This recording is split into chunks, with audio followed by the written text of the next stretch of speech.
Hey everybody, welcome back to Eggs. Our guest today is Dr. Karen Hardy. Dr. Hardy is a best-selling author and expert in risk management. She is also the founder and dean of the Flip This Risk Academy, an online training resource created to bring fresh perspective and energy to known challenges that risk management professionals encounter when designing and implementing enterprise-level risk management. Here to talk about that and so much more, join me in welcoming to the show, Dr. Karen Hardy. Hey, Karen. Hey Karen, how are you? I'm fantastic. How are you doing? So Very good. good. Thank you so much for making the time to do this. We're excited to have you on. And I'm like excited to some of be the here cameras. too. Yeah. Technology. Yeah. So cool. Technology. Well, so Karen, let's just kind of get this thing started off in the beginning. Let's talk a little bit about, first of all, what is risk management and how did you get into the field? Well, that's an interesting question. That's a question I get all the time in terms of people asking me what risk is. And I really just turn it around and tell them, no, you tell me what risk means to you. Because what I found out is that for every person that you ask that question of, they all have different answers. So I can't possibly come up with one definition, but what I do know is that however you define risk is how you manage it. And so what I try to do with professionals is actually take their position on what risk is within an organization or within a company, and then make that the center point for looking at different ways of performing better within their organizations. Well, I think that's a really cool perspective, this idea that how you define the risk is actually how you manage it. Because I think risk management sounds like one of those business terms that, you know, I mean, now that you've broken it down like this, like, okay, now I totally understand risk management. But I think in my head, it was something else. You know, it's like this grand thing, or it's this jargon that, you know, big corporations use to make them sound interesting. But yeah, that's very interesting you say that, because the thing we have to be aware of is that it's not just for big corporations. That's where a lot of us get in trouble. We think that it's the CEO's job or the chief financial officer's job, or it's one of those big company jobs to manage risk. And it dwindles down to the smallest thing in our own lives, and it cascades all the way up within an organization. Well, I guess it makes sense, right? I mean, risk is risk. So, I mean, so Yeah. if you're, even as a, you know, frontline worker, if you're doing something that presents a risk to the company or to a product or to a customer or to whomever, you're still introducing risk into the occasions or into the this equation. So Absolutely. whenever I think of risk, I think safety. I think of like falling off a ladder or, you know, not having the proper harness to be on a roof kind of thing. Is that kind of your world, or are you more in like the financial side of things, like avoid this tax or that, you know, because there's different, you know, a whole bunch of risks. Yeah. So what's like your specialty? What do you focus on? So my specialty is to be the champion between all of that. So within the organization, you can have people with all types of appetite for different types of risk. Yours may be safety. That's your biggest concern. Other organizations, it may be a financial issue or health. It all depends. The bottom line is that every organization has more than one type of risk, right? So then the question becomes, well, you can't manage everything. It's impossible to do, and you'll never outrun or outspend risk with money. So you have to find a very effective way to manage the most important risks to your organization. And what I do is actually help to facilitate that discussion and techniques and processes for actually making that happen. Okay. Well, so we were talking a little bit before the show, and you mentioned that you basically are just retiring from public service, but you've spent 35 years doing this kind of work. How did you get into risk management or discover that as a vocation? And then what have you been doing in the public sector? I just fell into it, actually. To be quite honest with you, I didn't wake up one day at 5 years old and say I want to be a risk management professional. That was not it. So many kids want to be firemen or police. Yeah, nothing like that. Actually, I actually wanted to be a writer, and actually through this career track, I've been actually had the opportunity to write and do the creative things. I majored in journalism in college, not risk management. So it's interesting how. But it's a perfect profession for me to engage all my skills. And that's one of the things I found out. I was surprised that I could be creative, critical thinking, do communications. All those things are needed when you're actually managing risk. So it is something that I fell into. But at the same time, when I was in public service, one of the things you find about folks who work in public service is that they have a heart for service, and they are really dedicated to the mission. So it was a natural thing to do within particular setting. And now that I'm not doing that full time as a job, I still think it's very important for folks to be educated in this skill. Yeah, no, I mean, it seems like even just in life, outside of business and everything else, I mean, Yeah. understanding how to manage, the risk that you're bringing into a home. And I think you sort of touched on it, but I think this notion of prioritization of risk, Mm-hmm. versus the idea that we're going to eliminate all things. I think most Right. people will sort of, can logically understand that obviously we can't do everything, but this idea of prioritization, I think, is really interesting. Yeah, one of the techniques I do employ is that, as you said before, there's a lot of risk out there, right? And you can't do everything. So you have some choices to make. You can actually accept some risks that come with the type of opportunities you're pursuing, or you can avoid risk as well. Maybe that's not the type of business you should be in, and you should get out of it. So there's different types of decisions that can be made in terms of how you manage and approach risk, whether in your life or in your business setting. So there are choices, and one of the things leaders have to do, even with what you're doing, is decide: are we going to accept the risk, and if so, what do we get on the back end of it, or are we just going to avoid it all altogether? Or is it something we could just transfer out of our company to someone else, right? We say that all the time with mergers and acquisitions, right? You buy a new company, you also buy the risks that they have, as well as the opportunities. Yeah. Sure. Yeah, no, that sense. makes sense. So, I mean, do you have recommendations, or like what would the process be like if you were going to take on maybe a consulting client or something, and somebody's Mm-hmm. come to you and said, "Hey, we run, I don't know, I'm not sure which industry would be the best one to give you a hypothetical, but we're basically trying to do a basic risk assessment. How, like, Mm-hmm. what sort of criteria would you use to help somebody identify the risks and prioritize them a little bit?" Well, the first thing we're asking is the question you asked me: what is risk? And do you have a definition of what that is within your organization? Because you It's a can have board game, a right? company of 20 people with 20 different definitions, right? Sure. But that's be one definition for a whole company. So that's the first thing, to make sure there's a common language that's there within the organization, Yeah, I right? guess that And makes sense. then, You have to identify the rules, or sort of, figure out what the terms of the arrangement are in order to yeah, sort of measure against it. yeah, there should be common terminology. There should be common terminology. You'd be surprised that people don't talk to each other within organizations as much as they should, and then they don't necessarily share that risk information with each other. They like to, it's about real estate. They don't want to share the information for the Well, yeah, most part. it's like you mentioned earlier. I mean, there's the perspective that, oh, well, this is the CEO, CFO, see something O's problem, Right. not mine as little worker or whatever. I don't need to worry about that. And then I think there's also the cover your butt sort of angle, where it's, hey, I don't want to give up my intel and have somebody else take my job or whatever. So I think there's a little bit of that too. Yeah, that's also known as sharing your dirty laundry. Yeah, no one wants to share their dirty laundry when it comes to risk, because it's important to define risk. Is it something that's a good thing, or is it something that's seen as a bad thing? And if it's seen as something that's bad, no one wants to share that information because they look bad.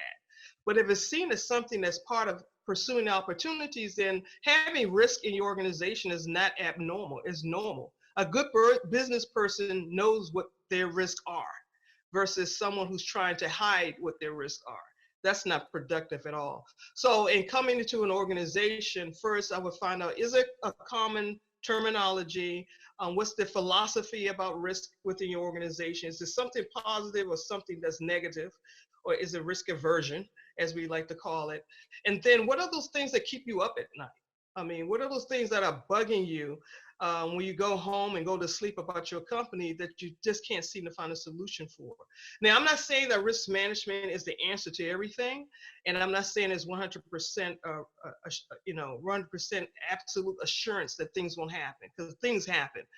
You just want to make sure you're in a position to respond at the best level as possible if things should happen, and position yourself to protect the value that you've created for your company. Yeah, it makes sense. I mean, it's like just mitigation, right? I mean, obviously you can't predict, the horrible thing or the really positive thing even that might come down the road, but you can certainly prepare for it. Yeah, and we see that all the time. We've seen recent companies. I mean, it's just some things that seem like no-brainers, right? For instance, if we look at Borders Books, for example, they didn't see that risk, strategic risk with Amazon coming, that they were take over that, their online business model and put them out of business. Even with the postal service, right? We see that in terms of the internet and technology and how it's changed and reduced the amount of mail that physical mail that we actually send out. So there's different impacts. And the question then becomes, why didn't folks see that coming? It's a simple question, but you'd be surprised that, you assume that people who run organizations know these things, but it's an assumption we can't afford to make. Another example, that's the record industry. They weren't ready for the downloadable MP3. They were still trying to sell everything as CDs. And when iTunes came around, it pretty much just changed the entire industry. And now they're playing catch up while iTunes is already there and the front runner. That's a perfect example of some of the things the changes that's taking place in all these different industries. No stone is going unturned at this point. There's a lot of disruption, and with a lot of disruption, there's a lot of change, a lot of competition, and it's those companies and organizations and individuals that are on the cutting edge of what's going on that has a better opportunity to manage those risks. Because again, it's not that things won't happen, but how can you have a decent response to at least protect, your assets and your valuables? That's most important to you and your organization. So let's take a step back. You said that you just kind of happened to fall into risk analysis in this industry. Can you talk about that first client and how you kind of tripped into it? Oh, I certainly can. It's like yesterday. Literally, actually, it was a week and a half ago. Literally, it was. Yeah. Actually, at that particular time, for the agency I was working for, it was pretty bad. It was on the front page of the Washington Post here in D.C., and the head of the agency was not happy about that. And they wanted to find out, how do we get in front of bad things? And that's the general question. How do we get in front of these things? Why are we always reacting and not being proactive? Why don't we know that these things are coming versus finding out on the front page of the Washington Post? And I think every organization wants to turn that wagon around so that they actually looking at it that way. How do we get in front of it? Being proactive about risk management is one way to do that. Do an assessment, find out what the key top risks are, and then mitigate it ahead of time. Don't be reacting to bad things and then decide, we need better risk management. Yeah, no. Okay. So we started to talk a little bit about it, but can you go a little bit more into sort of the prioritization of risk? Like, I mean, if you sit down with a company, I guess it has a lot to do with their definition. But like, what sorts of things are we looking out for, if you were just trying to give kind of a general overlook of this kind of thing? Yeah, prioritization, meaning an organization can have thousands of risks. Yeah. At any one time, right? And risk is always happening every day, every minute. But there's some things that are more important than others. And those are the risks that may have an impact either on your organization's mission or your organization objectives. What's your strategy? That's a good place to start, because that's the steering wheel for your organization. So if you can't look at everything, look at what your strategy is, and then what are the risks to your strategy? And you just funnel out from there for the most part. And then you employ and hire people who are very good at what they do. So there may be a safety manager, as you mentioned, someone who's a director of safety. Well, I'm trusting him or her to know what the risks are and manage those day to day. It may not be a risk that has to be elevated up to you or to me as the CEO. So there's things that are managed every day, but there are some things that need to be elevated and that I may not know about within the organization. And those things are pushed up, and they have priority. So in that case, those things are given the best attention, and as you mentioned, come up with mitigation strategies.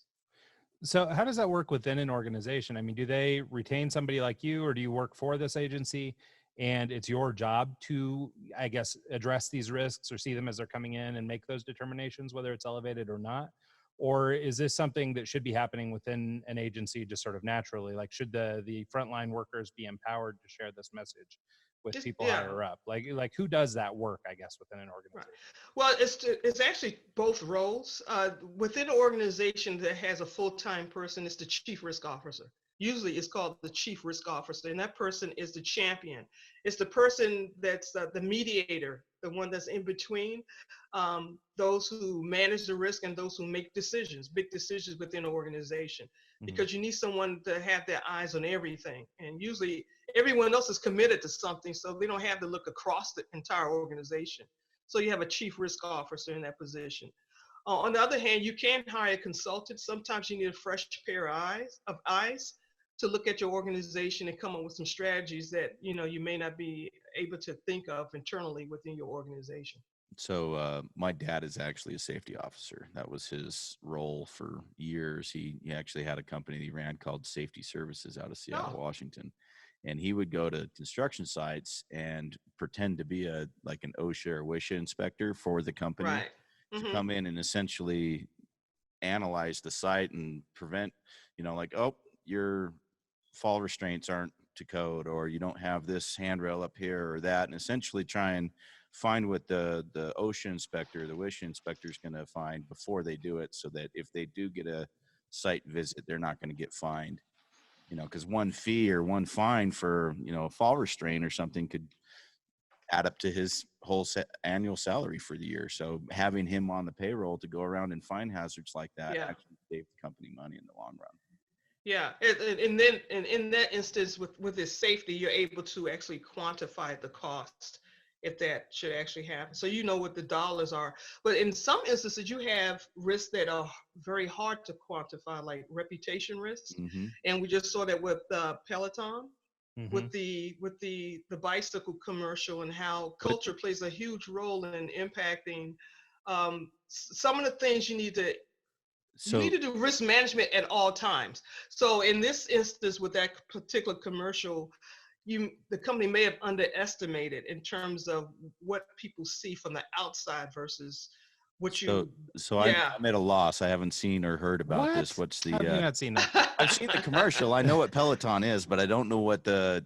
Well, the kerfuffle is that basically this husband in the ad presents his wife with a bike.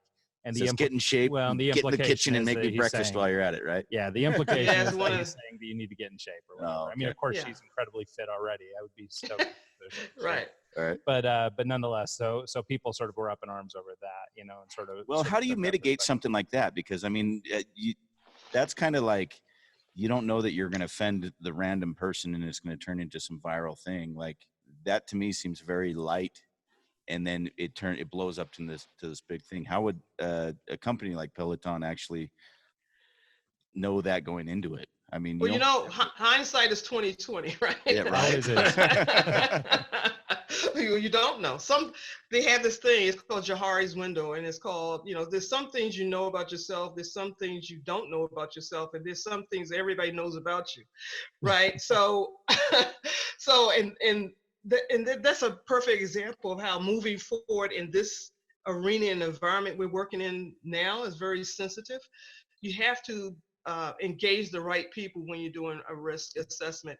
Even when it comes to your strategies, doing a commercial, you have to have a diversity of thought at the table when you're coming up with these things. So in the event like a company's using you, let's say, say Peloton had you on the payroll to try and watch for risks like this and something comes in, is your role to also sort of advise plan of action, or is that reserved for somebody else? So for example, maybe with this Peloton thing, maybe they resigned themselves to the fact that some people don't like the ad, but they're getting so much word of mouth out there that it's not that big a deal. So they don't really need to respond. Because if I recall, and unless I've missed something on the back end, I still don't think they've actually commented out loud about it. That would be my strategy. Just ignore it and let it go away, because it seems like such a trivial matter, in my opinion, Well, see, that's the tricky thing about managing risk. Sometimes you don't know what the impact will be or response will be, and because it changes every day. You have to be very in tune with your audience, with your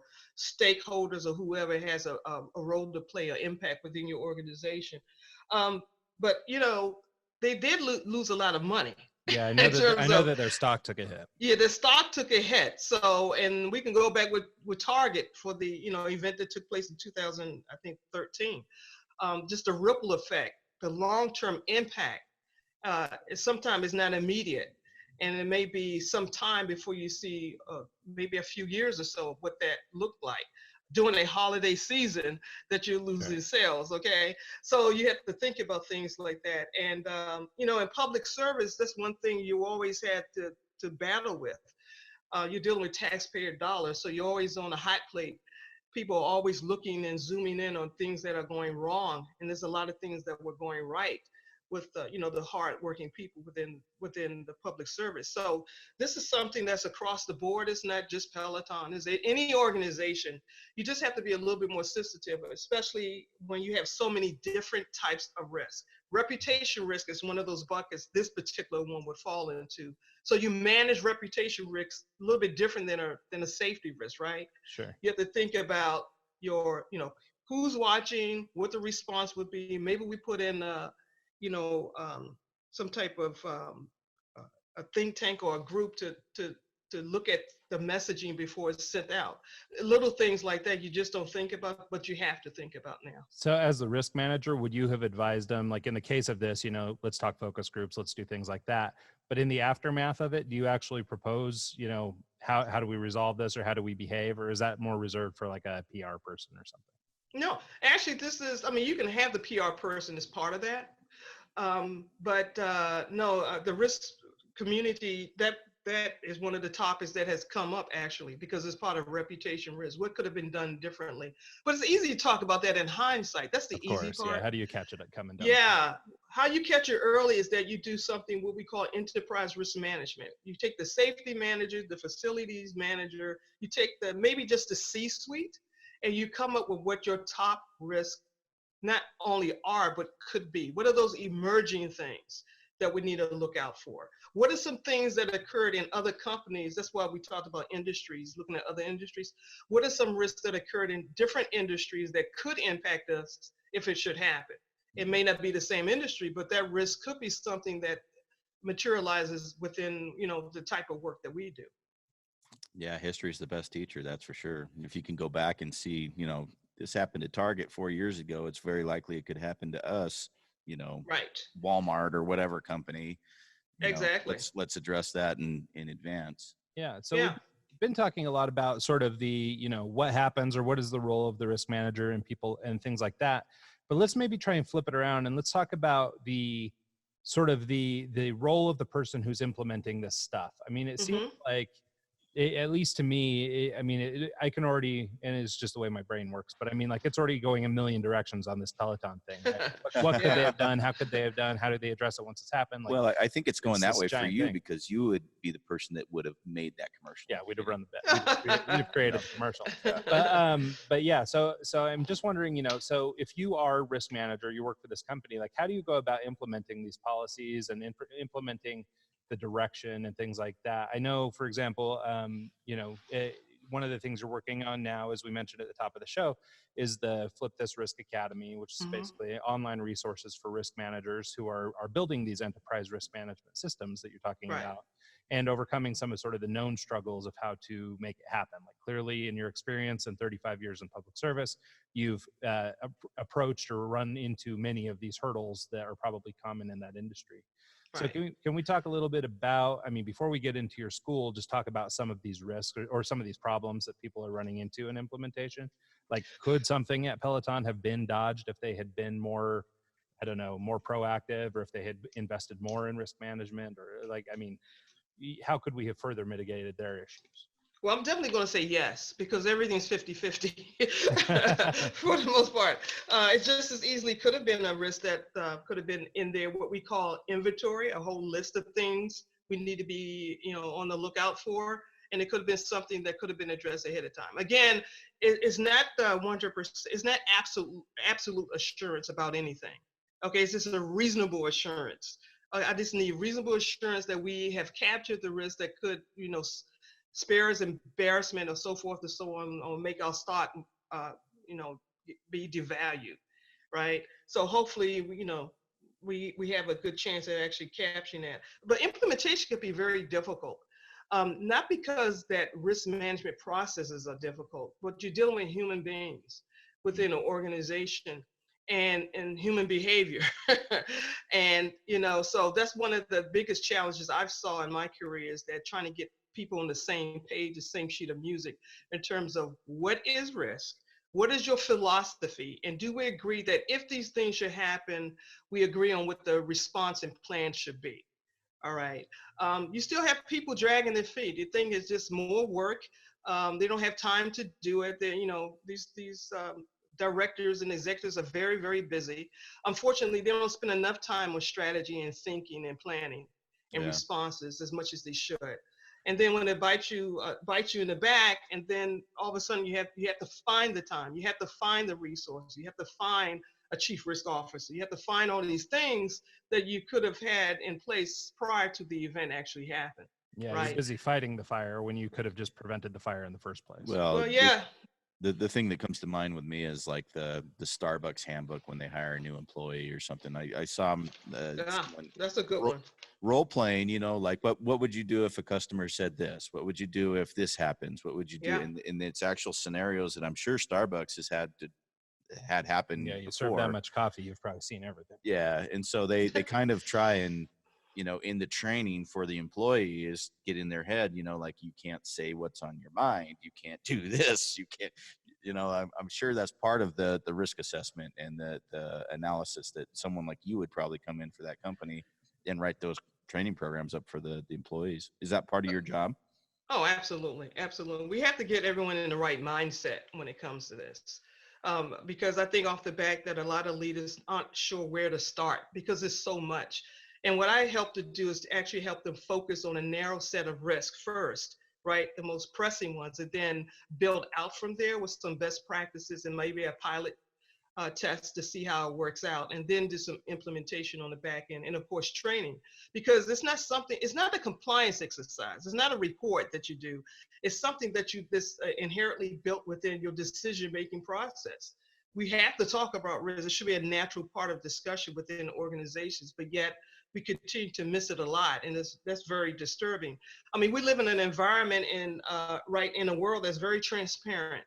We have this third voice called social media, and this public opinion that's there that has never been there before.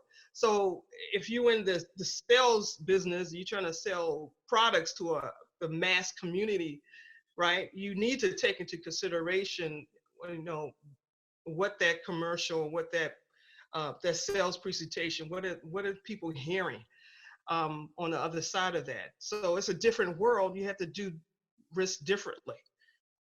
Well, and I guess these risk assessments must sort of grow and evolve, right? So like if you're the risk manager over at Peloton, and maybe you guys did your focus groups and you did all this stuff, but you were talking mostly to Peloton users and they weren't offended by this idea of fitness or whatever. But then some random, third party hears about this ad and becomes offended and sort of starts the ball rolling downhill. So basically what I'm saying is that you've done everything you thought you could do. Now you find out about this. Do you then go back and revisit your policy and say, okay, well, based on what happened, with that 2020 hindsight, do you go back, reassess your policies, and then sort of, adapt to how you might handle it the next time around? Or when you make that next ad, keep these considerations in mind, that sort of thing? Oh, absolutely. And that's part of the learning process, right? It's part of the learning process. You're not always going to get it right the first time. And sometimes because you have the same people within your organization for a long time, groupthink is created. Everyone starts to think alike, which is one of the things you want to avoid, right? Everyone's working together, everyone's thinking the same. So you want to bring in sometimes someone entirely different who comes from a different perspective to see things you may not be able to see anymore. Now you get into these blind spots and you're just not able to get yourself out of those blind spots because groupthink has actually taken place. So I've actually, this is kind of side topic, but I watched this show called Gold Rush, and it's a mining show on Discovery, and I just kind of think it's cool. But they've got their systems and their processes in play where we run the machine at this speed and we do this, and we've always done it that way. We don't change anything. And then one of the guys on the show brought in this engineer from Caltech, some young girl that just mathematician whiz, and she went and she did the actual numbers on, the belt speed is this, we process this much material, we do this, and this is, if we crank it up to this, we're going to get this much more. but if we crank it up, we got to bring in another machine to process it and this and that. And she did the math and figured out exactly the cost to bring in the extra machine, how much more material they're going to run. And by bringing that outsider that has no like background in mining, no nothing, it clarified it to the guy, the guy in charge, and they're processing much more material. It's covering the cost of the extra operator, and just that outside opinion is allowing them to make X more money just by bringing someone who just has a different outlook on it. So I think that's critical. That's key. Actually, that's how I was hired in my position in the government. They wanted to hire an engineer. I was not an engineer or an auditor, right? But I have other types of soft skills, right, that made a difference. There's some technical skills. I have an MBA. And during the interview, the gentleman asked me, why should I hire you rather than the engineer, a NASA engineer? And I said, well, if you recall, the space shuttle exploded. And I was either going to get the job or not. But he hired me after that answer. But so I'm saying that doesn't make a difference, in terms of what you were saying, in terms of a different perspective. My thought was that it's something that everyone in the organization can learn the skill. Everyone needs to understand that skill and actually apply it within the organization. Bottom line. Yeah, no, I think that makes sense. I mean, it's kind of that diamond in the rough idea, right? I mean, that you don't necessarily need somebody from your field or with you, that shares that group mind. Having the outside perspective is valuable. And I guess that's the importance of, consulting relationships and things like that with outside consultants. Oh, absolutely. Absolutely. So you have a training program for this that you've put together. Can you tell us a little bit about that and what it entails? And if I were to sign up for the training program, what I would get in return? Absolutely. So I came up with this idea called Flip This Risk Academy. And the reason why I called it Flip This Risk is because I was bored out of my mind from the regular risk management training that was out there. It wasn't interesting enough. It's usually done by people with, in suits and ties, and it is really serious for the most part. And HR department. It's just, I felt that there was another spin there to make it easy to learn and to relate to. I wanted to make it relatable, like simple things, right? You can relate to going to Target, shopping for Christmas, were you in the store when that IT hack took place? I mean, that's a big deal. And then really just talk about day-to-day things that people can relate to. And I think that's one of the strengths of my program is that I use analogies and case studies and things that people can look at and say, hey, I see myself in that. I actually do the same thing, and then, can move the needle for themselves.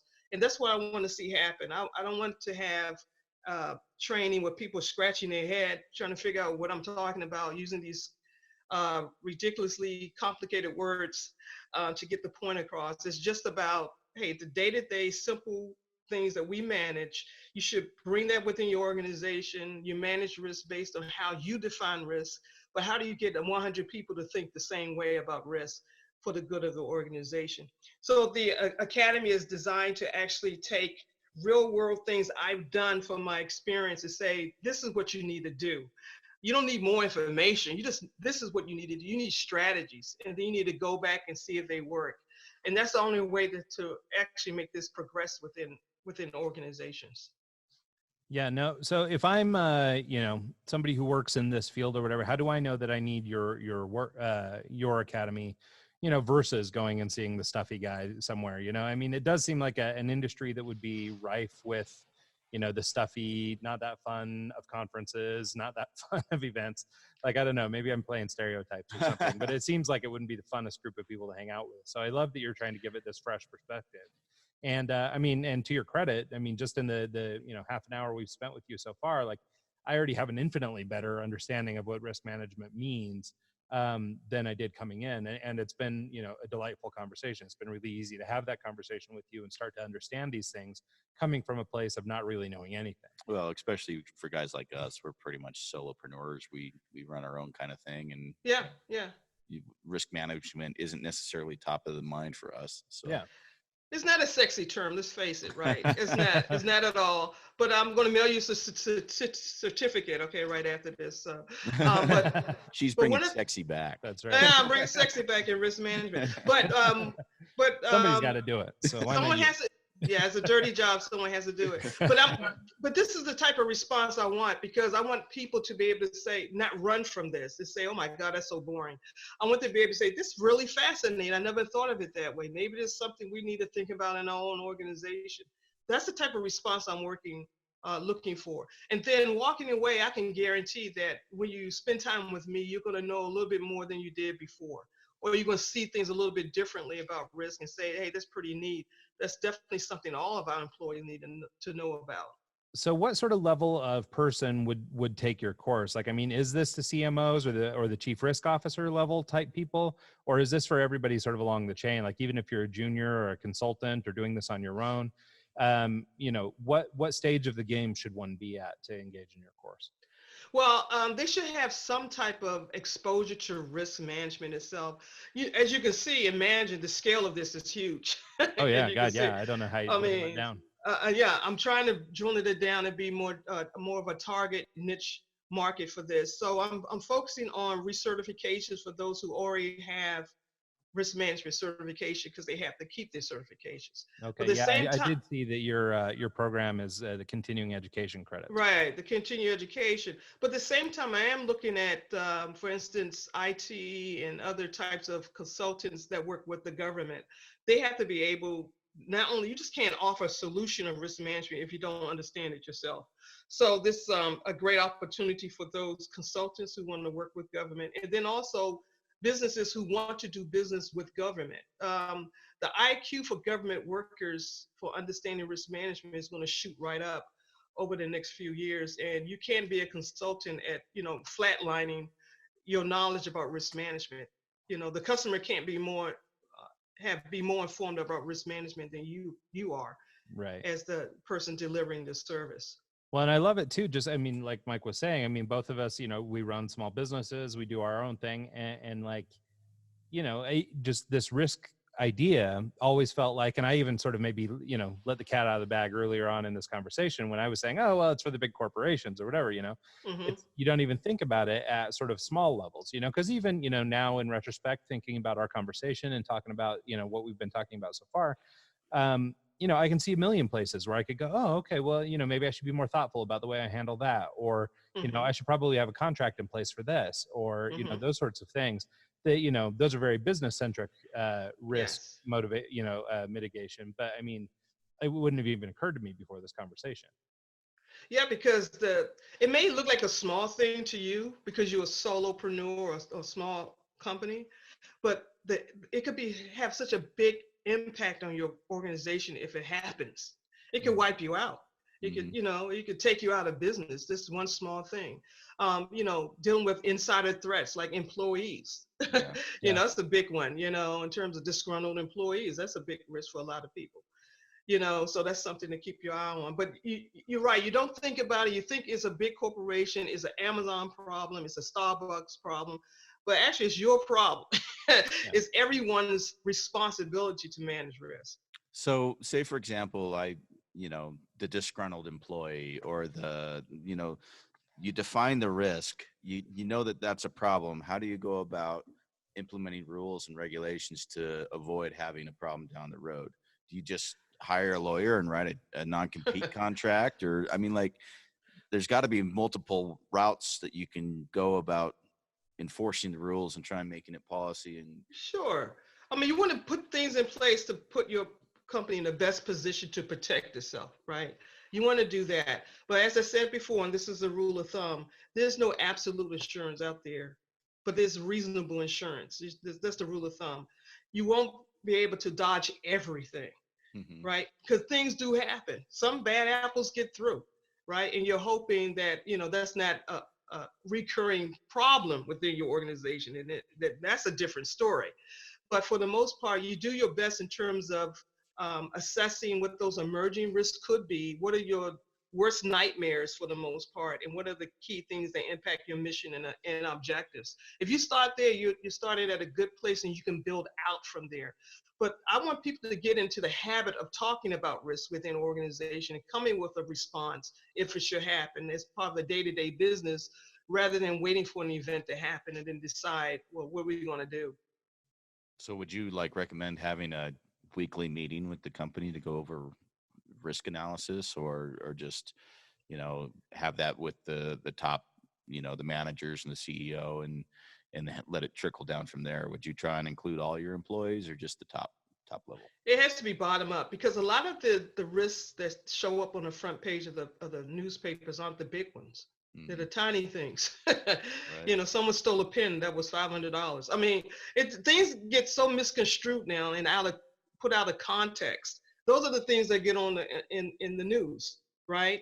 So you can't eliminate having discussions with your lower level employees. That's the problem.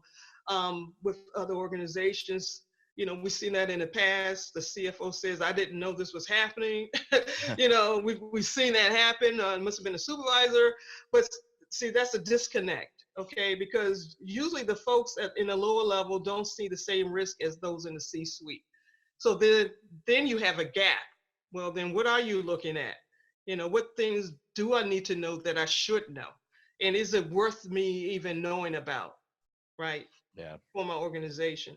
So it's a combination of both. I can't remember the book, but I was listening to a book a while ago, and they were talking about a new CEO that came in and took over a steel manufacturing company. And when he came in and he took the role, his first speech to the public is, we're going to start and focus 100% on safety. And he went in and he went to the micro level, to the employee working on the manufacturing floor, and gave them the opportunity and the ability to stop the machinery at any time, to call up a foreman, and to do all these different, he focused on safety, and in turn it kind of turned around and flipped the mentality of the entire business from the ground up. And right. It was that one little thing, and focusing on it, and honing in on it, and making it, this is our number one mission. And by doing that, he kind of brought the entire business together. And within 3 or 4 years, I think he doubled the money coming in on the business, just by focusing on safety.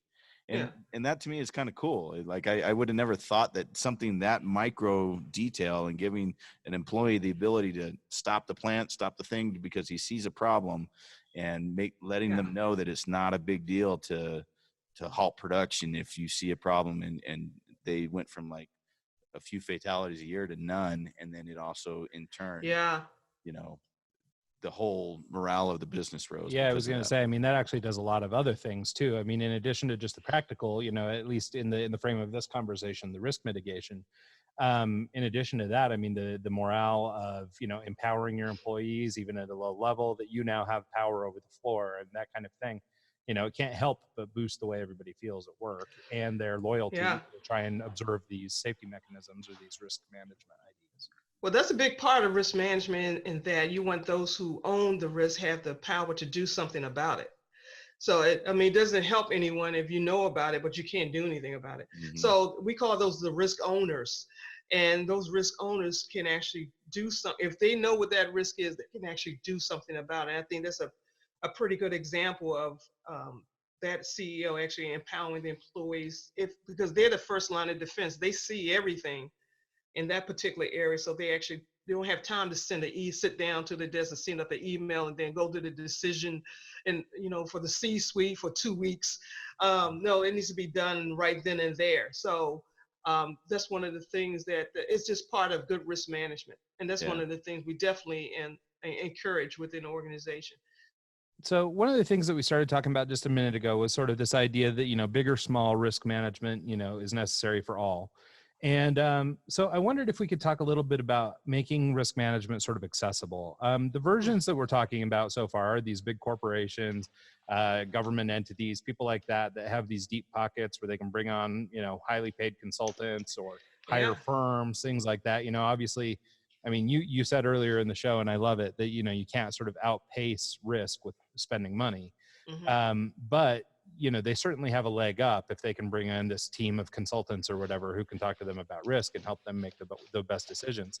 Mm-hmm. How do we make this kind of thing accessible for, small businesses, 10, 20 employees, where you don't have the same issues as these big, multi-thousand employee places or government entities or things like that, but you Right. still have challenges, but maybe it would be tough for you to put a risk manager on retainer or to hire Right. somebody in-house. I mean, what are steps that we can do? I mean, obviously it seems like maybe your online course could be one tool, that type of thing, just general Mm-hmm. bringing awareness to those in charge of risk management in your facility. But how else do we make this kind of thing accessible? I mean, is this something I can go online and learn about? I mean, how would one train themselves in a small organization if I couldn't hire you to do the work? Is there almost like a boilerplate per industry where I work in the entertainment industry? Here's all the checklists of things that I might need to know about. Is there resources like that available? This stuff out there, but there's so much information out there. It would be a water hose to you for the most part. It just be overwhelming. There's so much out there, and I think that and you bring up a good point in terms of where would you start if you're a small company and all this information is out there. You can't afford the high level consultant. So one of the things I'm building into my academy, I talked about having just in time training for the most part. Is there an issue within your current organization that you want to focus on? Maybe there's one area you want to focus on within your organization, and then you seek out, advice and coaching for that one area, rather than taking on everything. Because I think that after seeing this for 15 years, it would be, I don't think it would be the best investment of time for you to be seeking out things on the internet and Googling and doing things like that. It has to be structured, to be quite honest with you. And, that's why I come in. I can actually tailor some of these things so that you wouldn't have to do the 360 degrees, but I can show you some shortcuts, quite honestly. And then that's easy to implement and make sense.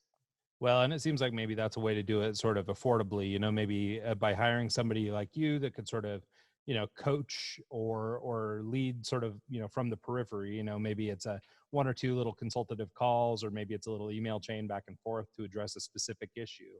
Exactly. You might set somebody, into the right framework, so they've got their mind thinking correctly about how to Right. manage risk.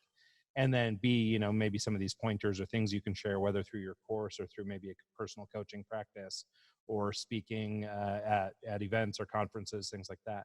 And, maybe take some of that information and actually go back and apply it to our own businesses without having to hire the firm. Yeah, I think one of the most effective things I've done in this particular, in terms of training people, is the face-to-face and one-on-one as a starting place is very powerful, because then you can answer questions, you can just observe people in a room and get them comfortable with the conversation before you go online. I think that's a much more effective approach. It could be an hour, half an hour, just training so people understand. It's like having the same conversation I'm having with you, either Zoom or on site, to actually do an intro. This is the fastest way to learn, to be quite honest with you, rather than going through some courses and assignments. You need this first, right?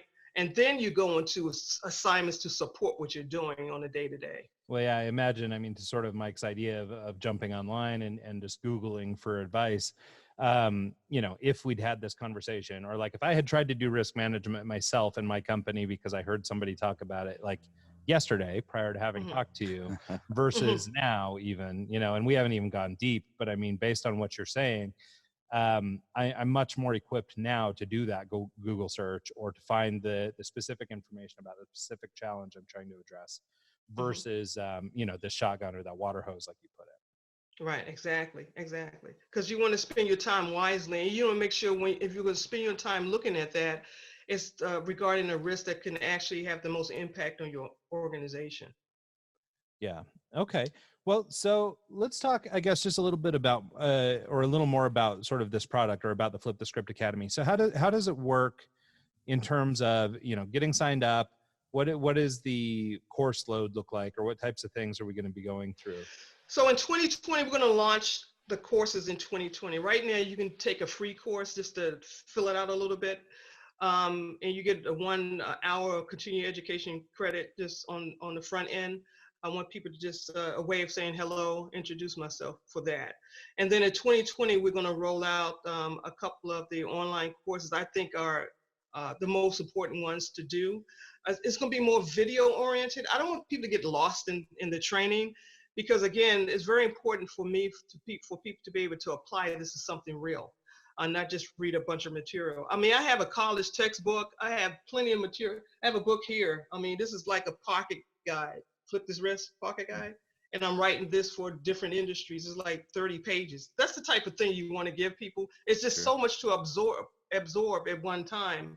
I wouldn't want people to take on too much. Well, yeah, I could see how you could immediately, snowball into something that was overwhelming and you couldn't do anything. You'd just be and that's counterproductive. We don't want people to get in a place where they can't make a decision, right? And then you start to overthink this, because it's easy to do. It's easy to overthink, right? But I would get in, come up with a 5x5, come up with a scale of measuring risk, identify your top 5, score it, put it in an inventory, put it in your weekly agenda meeting, look at your risk mitigations, cost it out, and then you're ready to go.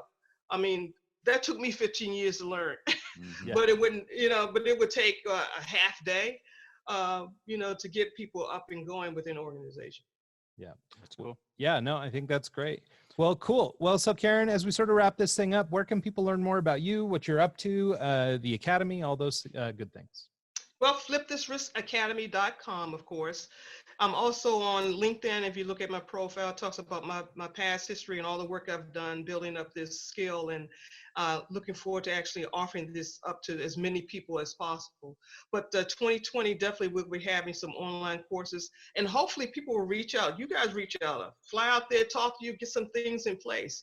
It doesn't have to be difficult. You just need to be coached right on this, because there's a lot to learn, but I wouldn't want anyone to go through what I went through in terms of starting with a blank sheet of paper. Don't have to do that anymore.